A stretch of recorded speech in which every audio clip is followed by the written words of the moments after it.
Hello everyone, स्वागत है आप सभी का। आज की ये वीडियो बहुत ही खास होने वाली है क्योंकि अभी-अभी महाराष्ट्र सरकार ने एक डिसीजन लिया है कि कोरोना की महामारी की वजह से आपका जो सिलेबस है, फर्स्ट स्टैंडर्ड से लेके 12th स्टैंडर्ड का जो सिलेबस है उसमें 25% का रिडक्शन उन्होंने किया है। मतलब 25% सिलेबस उन्होंने इस साल के लिए मतलब एकेडमिक ईयर 2020-20 टू 21 ओके इस साल के लिए उन्होंने वो पूरा सिलेबस जो है, जो कंटेंट्स है, वो कम कर दिए हैं। ऐसा अभी ऐसा अभी-अभी वर्षा जो शालेय शिक्षण मंत्री वर्षा गायकवाड़ जी हैं, उन्होंने अभी-अभी डिक्लेयर किया है। तो आइए देखते हैं कि कॉमर्स में ऐसे कौन से कंटेंट्स हैं या फिर टॉपिक्स हैं जिनको उनके सिलेबस से इस साल के लिए कम किया गया है। कम किया जाना मतलब क्या होता है कि इसके ऊपर आपको फाइनल एग्ज़ाम के लिए कोई भी क्वेश्चंस पूछे नहीं जाएँगे। तो ज़्यादा देर ना करते हुए देखते हैं कि ऐसा कौन-सा कंटेंट है, जो अपने इस सिलेबस से कम किया गया है। सबसे पहला अपना सब्जेक्ट है सेक्रेटरियल प्रैक्टिस। 12th कॉमर्स का सेक्रेटरियल प्रैक्टिसेस जो सब्जेक्ट है, उसमें से कौन-सा सिलेबस या फिर कौन-सा कंटेंट उन्होंने अ, इस पूरे एकेडमिक ईयर से निकाला है, वो हमें देखना है। तो आइए देखते हैं। No question will be asked on the next components in question paper for the academic year 2020-21 clear. मतलब इसके ऊपर आपको कोई भी क्वेश्चन पूछा नहीं जाने वाला है। ये सारे जो आने वाले आगे के नेक्स्ट कंटेंट्स है उसके ऊपर सिर्फ आपको सेल्फ स्टडी करना है या फिर आप ये बोल सकते हो कि ये अपनी 12th की बोर्ड एचएससी बोर्ड एग्जाम के लिए आने ही नहीं वाले हैं। क्लियर। ये सब चालू करने से पहले मैं आपको एक रिक्वेस्ट करूँगा कि आपका जो टेक्स्ट बुक है, वो आप टेक्स्ट बुक साथ में लेके बैठे हो। हम लोग इस वीडियो में क्या करने वाले हैं कि जो-जो कंटेंट है, वो मैंने आपको पूरे पेज नंबर पॉइंट के साथ दिया हुआ है। तो हम लोग सिर्फ़ उस कंटेंट को अपने बुक में क्रॉस करते चले जाएँगे पेंसिल से, ताकि वो सिर्फ़ क्या है, सेल्फ स्टडी के लिए है, वो अपनी एचएससी बोर्ड के लिए आने नहीं वाला है। तो सबसे पहले हम लोग क्या करेंगे, अपनी बुक साथ में रखेंगे। जो-जो कंटेंट यहाँ पे अभी मैंने फ्लैश किया हुआ है, वो सारा कंटेंट हम लोग पेंसिल से क्रॉस करते चले जाएँगे। क्लियर? तो सबसे पहला है चैप्टर नंबर 1 में इंट्रोडक्शन टू कॉर्पोरेट फाइनेंस, ये जो अपना चैप्टर नंबर फर्स्ट है, उसका जो पेज नंबर 7 टू 9 है, उसमें जो पॉइंट दिया है 1.4 कैपिटल स्ट्रक्चर। ये जो पॉइंट है, ये पॉइंट आपको एग्जाम के लिए नहीं पूछा जाने वाला है, ये सिर्फ सेल्फ स्टडी के लिए दिया हुआ है। तो इसको हम लोग क्या करेंगे, क्रॉस करेंगे पेंसिल से। Clear.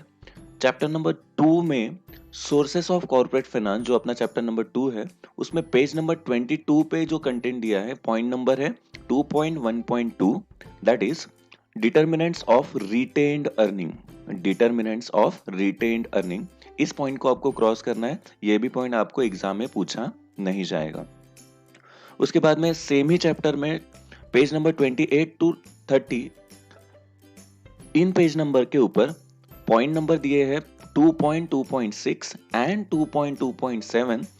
Those are financial institution and trade credit. ये दोनों भी पॉइंट को आपको क्या करना है, क्रॉस करते चले जाना है। क्लियर। आगे बढ़ते हैं चैप्टर नंबर 3 की तरफ, that name is issue of shares.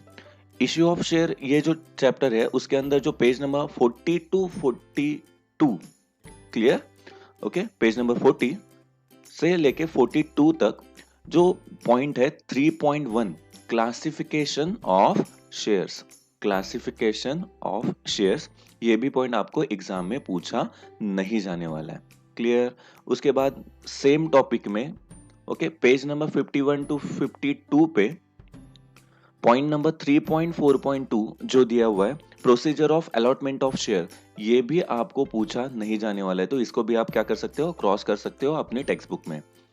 आगे बढ़ते हैं, सेम टॉपिक है लेकिन पेज नंबर है 54 से लेके 55 तक। पॉइंट है 3.6, 3.7 एंड 3.8। ये जो तीन पॉइंट है, कौन से हैं, calls on share, forfeiture of share and surrender of share. ये तीनों भी पॉइंट्स को आपको क्या करना है, क्रॉस कर देना है। क्लियर। मतलब चैप्टर नंबर 3 में आपके 1 2 3 4 5 कंटेंट्स हैं जो क्या होने वाले हैं, क्रॉस होने वाले हैं। आगे बढ़ते हैं चैप्टर नंबर 4 की तरफ, इशू ऑफ डिबेंचर्स। ये जो टॉपिक है, इस चैप्टर में आपका पेज नंबर जो 74 है, उसके अंदर जो पॉइंट दिया हुआ है 4.3, दैट इज डिबेंचर ट्रस्टीज, इस पॉइंट को आपको क्या करना है, क्रॉस करना है। ये पॉइंट आपको पूछा नहीं जाने वाला है फाइनल एग्जाम में। क्लियर। चैप्टर नंबर 5 पे आते हैं। चैप्टर नंबर 5 है डिपॉजिट्स।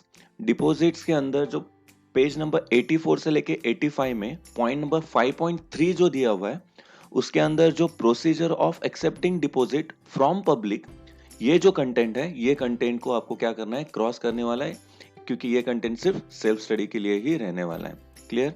सेम टॉपिक में आते हैं पेज नंबर 85 से लेके 86 तक। पॉइंट नंबर जो 5.4 है, उसके अंदर जो दिया हुआ कंटेंट है procedure of accepting deposit from members, इसको भी आप क्या कर सकते हो, क्रॉस कर सकते हो। ये भी आपको पूछा नहीं जाने वाला। Come to the next. अभी सीधा उन्होंने क्या किया है, चैप्टर नंबर 5 से डायरेक्टली चैप्टर नंबर 9 के ऊपर आए हुए। चैप्टर नंबर 9 जो है अपना डिपॉजिटरी सिस्टम, इसके अंदर पेज नंबर 133 टू 135 के अंदर जो पॉइंट दिया हुआ है 9.6, that is functioning of depository system, इसको आपको क्रॉस करना है, क्योंकि ये भी आपको पूछा नहीं जाने वाला है। Come to the next.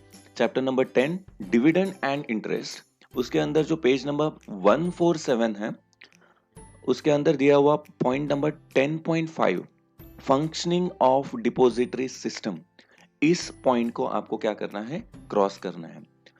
आगे बढ़ते हैं चैप्टर नंबर 11 की तरफ। फिनेंशियल मार्केट, ये जो चैप्टर है उसके अंदर पेज नंबर 160 से लेके 161 तक एक जो पॉइंट है उसका नाम है 11.1.3। उसमें पूछा गया है some important participant in money market, ये जो कंटेंट है इसको आपको क्रॉस करना है। और सेम चैप्टर में पेज नंबर 161 से लेके 162 पर पॉइंट नंबर 11.3.1 सेम पॉइंट में दिया हुआ एक और भी एक टॉपिक है जिसका नाम है इंस्ट्रूमेंट्स ऑफ मनी मार्केट।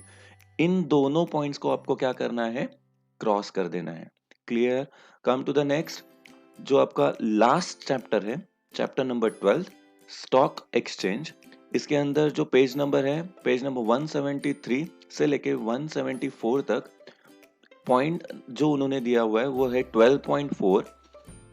उसका जो कंटेंट है important terms related to stock exchange, इसको आपको क्या कर देना है, क्रॉस कर देना है, क्योंकि ये भी आपको एग्जाम में पूछा नहीं जाने वाला है, ये सिर्फ सेल्फ स्टडी के लिए दिया हुआ है। Come to the next. And जो लास्ट है पेज नंबर है सेम टॉपिक में से 175, पॉइंट नंबर है 12.6 distinction between jobber and broker. ये जो डिस्टिंक्शन बिटवीन दिया हुआ है तो इसको भी आपको क्या करना है, क्रॉस करने वाला है। दोस्तों अभी जो मैंने चैप्टर्स के अंदर जो भी सारे पॉइंट्स मैंने आपको बोले हैं, डिटेल ऑफ कंटेंट में जो भी कंटेंट्स आपको दिए गए हैं, वो सारे कंटेंट्स सिर्फ और सिर्फ सेल्फ स्टडी के लिए है, या फिर हम लोग इसको बोल सकते हैं कि इस एकेडमिक ईयर के लिए आपकी जो करंट बैच है 2020 से 2020 टू 21 के लिए, इस बैच के लिए ये सारा कंटेंट आपको फाइनल एग्जाम में आने नहीं वाला है। तो इसको हम लोग क्या करेंगे, पेंसिल से हम लोग क्रॉस करते चले जाएंगे। क्लियर। और इसके बाद में जो भी हम लोग अभी ऑनलाइन लेक्चर्स ले रहे हैं, उस लेक्चर में इस कंटेंट को हम लोग क्या करने वाले हैं, स्किप करने वाले हैं। Thank you so much guys.